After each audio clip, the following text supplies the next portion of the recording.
Despite all our good intentions, we often risk enormous damage to the environment through lighting campfires in the wilderness. And I love a cup of condensed milk coffee and a campfire as much as the next person does. But just one ember out of place and the entire world around us can be transformed into an absolute wasteland. There are some safety tips that we can follow to prevent wildfires and bushfires from happening. So I'm going to discuss some of those in this video. I'm Clarice, you're on the Live Ready channel.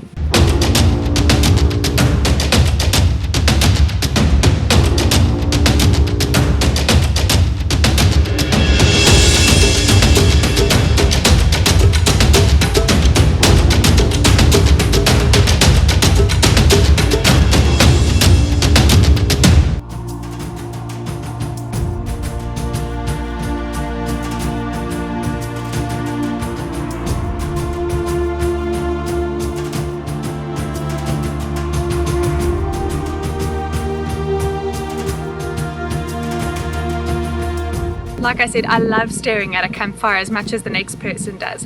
But I think very few of us really understand the risks around lighting fires in the wilderness. And it's because of having to evacuate due to fire that we ended up packing bug-out bags in the first place. Behind me is a graveyard that was left by a recent fire. And we've lost so many animals, so many leopards and antelope and smaller animals. Not to mention the people who've lost their homes or who lost their lives in the fires. And I know you guys in the States have also had some serious fires recently. So we need to be really honest with ourselves about the risks that we take when we build fires in the wilderness, whether we're camping or whether we're bugging out. And there are some things that we can do to make sure that our fires are safe and to reduce the risks that are associated with building fires. Firstly, if you are building a fire, make sure that there is enough water or sand nearby your camp and nearby the fire that you can actually put it out properly. Secondly, don't build enormous fires that can get out of control really easily. If a little bit of wind picks up, where are those flames going to go? Assess the environment around where you build that fire to. Is there enough space for you to build a fire safely?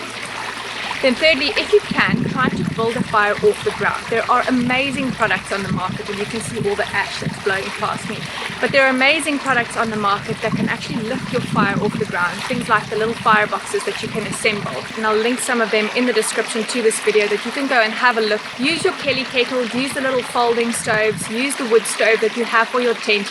They have spark arresters that are very good at containing sparks and containing embers so that we don't accidentally start a fire in the bush. While building a Dakota fireplace is a great way for us to contain flames and embers, you can see how many of the roots are actually exposed when we dig a hole in the ground.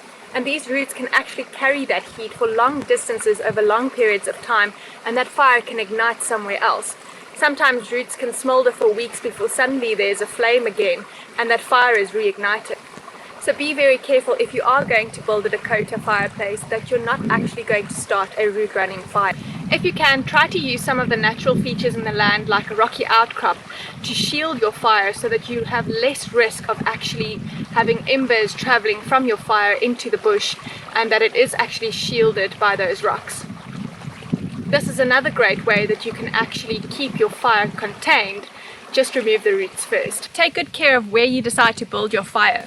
If you build it underneath a tree that has relatively low-hanging branches, some of the embers that emanate from that fire can actually light those branches. Those embers rise and you'll think that they go out, but some of them actually don't. A neighbor of ours' house almost burnt down that way when some of his friends made a fire underneath one of the trees. The result was a firefighting effort in the middle of a New Year's party. While I was still practicing as a physio, we were part of a provincial burns campaign that aimed at educating people about the dangers of leaving children unattended by fires. The reason why we ran the campaign was because we saw a lot of children who came in with severe burns, and out of curiosity they had approached a fire or a stove, on top of which there was a pot of boiling water or oil. And what they would do is they would pull it down to try and see what's in the pot, and in the process they would pour all of the hot oil onto themselves, and they'd end up with severe burns and severe disabilities because of those burns. So if you have kids around a campfire, be very, very careful. Do not let them out of your sight, even for a minute. They are curious, and you would never think of going to a pot of hot water and pulling it over yourself. But remember, toddlers don't think that way.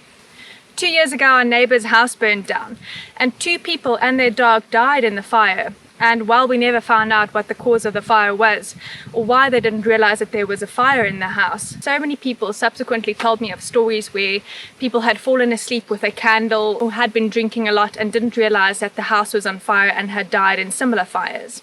So be careful, not just with your fire, but also with lanterns and candles that you leave around your campsite. There have been a couple of times that we've made fire in the boma at home, and we've hosed it down afterwards to try and put out the fire, and it looks like everything's dead. There's no glowing embers.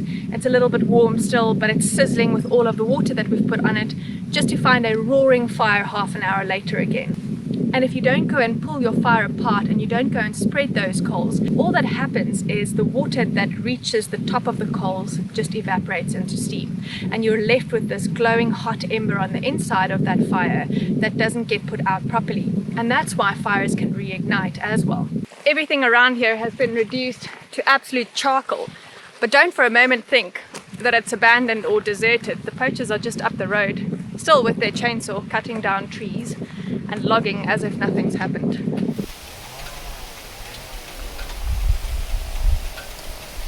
And it's not just our campfires that are a hazard. 2 years ago, somebody lit a flare on New Year's Day, and that flare subsequently landed in Fynbos and an enormous fire resulted from it. I think there was something like 30 homes that burned down, people died, and that's just from being negligent. There are jeep tracks around here, but if you go higher up, those jeep tracks end at some point. So there's no access for vehicles up there. Now, fires are actually an essential part of nature's way to rejuvenate itself, but we shouldn't be the ones starting those fires. So practice good fire safety when you're out in the wilderness. Leave a comment below, let me know where you're watching from. Remember to check the video description for gear links that I've posted. There are some wonderful products on the market that can help you to make fires safely, and there are even some great ones for you to add to your bug out bag. Until the next time, live ready.